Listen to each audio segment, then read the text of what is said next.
علیکم، بات کریں بھائی۔ وعلیکم السلام بھائی صاحب، کیا ہے؟ ٹھیک ہے؟ بہت مہربانی بھائی، کون بات کر رہے ہیں؟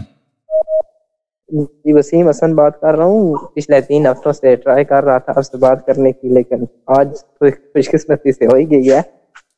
جی سر۔ میں کوئی مناظرہ کرنے نہیں آیا، میں میٹرک کا اسٹوڈنٹ ہوں، اہل سنت سے تعلق ہے۔ کچھ میرے سوالات تھے آپ سے۔ جی میرا آپ کی ویڈیو مطلب دیکھتا ہوں روزانہ، تو فقہ جعفریہ کی طرف میرا رجحان ہے کہ میں مذہب اہل تشیعوں کو قبول کر لوں۔ تو اس متعلق پہلا سوال یہ تھا کہ یہ جو آپ کلمہ پڑھتے ہیں اشہد ان لا الہ الا اللہ ولی اللہ، اس کا ثبوت اہل سنت کی کتب میں کیا ہے؟ یہی کہ رسول پاک صلی اللہ علیہ وسلم نے یوم غدیر خم کہا کہ من کنت ولیہ فہذا ولیہ، جس کا میں ولی ہوں، امیر المؤمنین علیہ السلام اس کے ولی ہیں۔ جی بالکل۔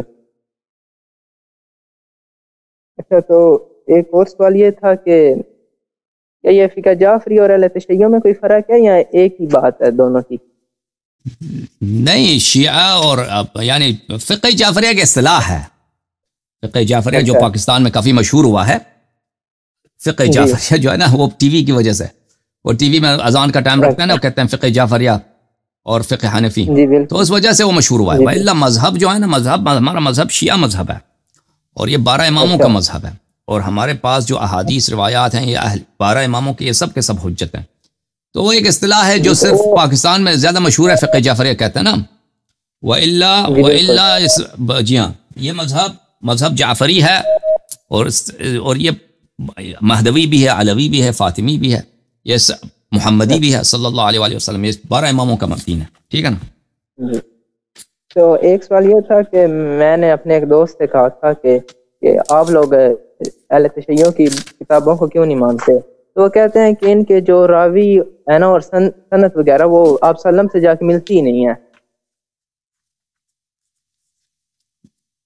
راویوں سے نہیں ملتی، راوی جو راوی نہیں ہے آپ صلی اللہ علیہ وسلم تک سند پہنچتی نہیں ہے، کہ ہماری تو صحابہ کرام کے ذریعے پہنچ جاتی ہے۔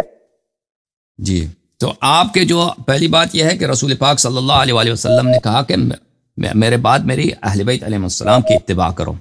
جو ہماری احادیث کی کتابیں ہیں وہ سب کے سب ائمہ طاہرین علیہ السلام کے زمانے میں ان کے صحابہ نے احادیث لکھے، ٹھیک ہے نا، اور پھر انہی کتب میں سے، ان میں سے بہت ساری کتب ہمارے پاس بچی ہیں، تو وہ کتابیں تو ائمہ علیہ السلام کے زمانے میں لکھی گئی ہیں، اور ان کے 1 یا 2 نسل کے بعد، مثلا کلینی صاحب رحمۃ اللہ علیہ، انہوں نے انہی صحابہ کی کتابوں سے مزید کتابیں ان لوگوں نے لکھی ہیں۔ تو ہمارے جو احادیث ہیں وہ بالکل قطعی الصدور ہیں ائمہ علیہ السلام سے، اور وہ رسول پاک صلی اللہ علیہ وسلم سے۔ لیکن آپ کی جو احادیث ہیں وہ مثلا بخاری سنہ 250 اس کی وفات ہے، رسول پاک صلی اللہ علیہ وسلم کی وفات ہے سنہ 11 ہجری، 11 کے ابتدا میں، یعنی 255، بخاری 255 کی وفات ہے، رسول پاک صلی اللہ علیہ وسلم سنہ 11، تو ان کے درمیان 240 سال کا زمانہ ہے، اس سے بھی زیادہ۔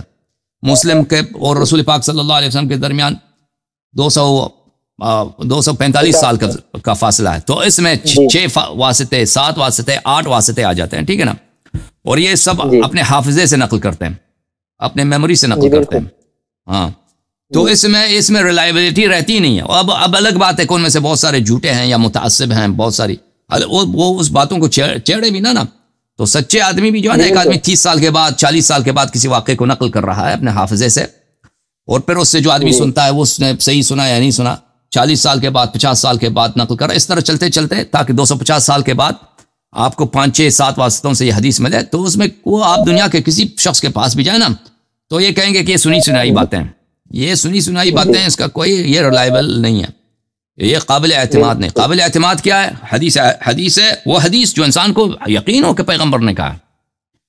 اس طرح کی سنی باتیں کہ اس نے فلانے نے فلانے سے سنا، فلانے نے فلانے سے سنا، فلانے نے فلانے سے سنا، اس میں وہ نہیں ہوتی۔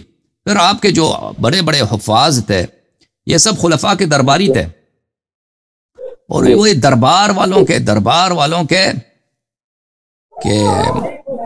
یعنی بادشاہ کے، وہ اس کے مفادات، اس کی سیاست کے خلاف حدیث نقل نہیں کرتے تھے، تو یہ سیاست کا اس میں بڑا دخل ہے، اور اس میں جو راوی تھے ان کا اپنا تعصب، کہ اس کا اپنا مذہبی رجحان کیا ہے، تو بعض احادیث کو چھپاؤ، بعض احادیث کو نقل نہ کرو، بہرحال ان سب کا اس میں اثر ہوتا ہے۔ اور مزید کوئی سوال ہے بھائی؟ جی ایک دو سوال اگر اجازت ہو تو پوچھ لوں؟ جی پوچھ لیں. وہ میں نے اپنے دوست سے یہ بھی کہا تھا کہ 12 ائمہ جو ہے ان کو ماننا یہ ہمارے لیے حجت ہے، ان کو ماننا چاہیے. وہ کہتا ہے کہ آپ صلی اللہ علیہ وسلم نے کہاں فرمایا تھا کہ میرے بعد 12 امام آئیں گے اور 12 کے 12 کو امام ماننا؟ دیکھیں حدیث ثقلین تو ثابت ہے نا، حدیث غدیر تو ثابت ہے. آپ حدیث غدیر سے حدیث غدیر مان لینا. امیر المؤمنین علیہ السلام کی بات جب مانیں گے اور تو کہ یہ امام یہ ہے، ابو بکر عمر کی امامت نہیں ہے، یہ تو ثابت ہے. جب یہ ثابت ہوگا، حدیث ثقلین جب مانیں گے، پنجتن پاک کا ثابت ہو جائے گا، امام حسن امام حسین علیہ السلام کی امامت ثابت ہو جائے گی.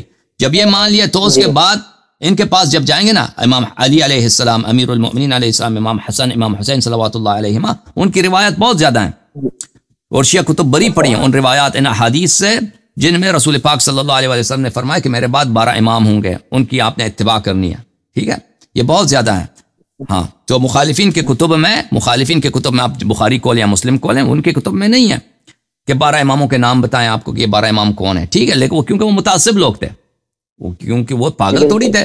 ابھی آپ کسی مسجد میں جائیں نا، کسی مسجد میں جائیں، کسی مسجد کے مولوی کے پاس، وہ کبھی آپ کو نہیں بتائے گا کہ شیعہ حق پر ہے، وہ کبھی نہیں بتائے گا، وہ آپ کو ادھر ادھر کی سنائے گا. تو بخاری مسلم بھی یہی تھا نا، بخاری مسلم یہ ہے. تو آپ ان سے توقع نہ رکھیں کہ وہ اپنے مذہب کے خلاف صحیح بات کو نقل کریں. اوکے اوکے، تھینک یو میرے بھائی. جی ایک علیاری صاحب ایک سوال ابھی رہتا ہے، وہ مجھے سمجھ یہ نہیں آتی کہ آپ کے نزدیک جمعہ پڑھنا مطلب اختیاری ہے، اگر پڑھنا چاہیں تو پڑھ سکتے ہیں، نہ پڑھنا چاہیں تو شاید نہیں بھی پڑھ سکتے، تو اس کی کیا ریزن ہے؟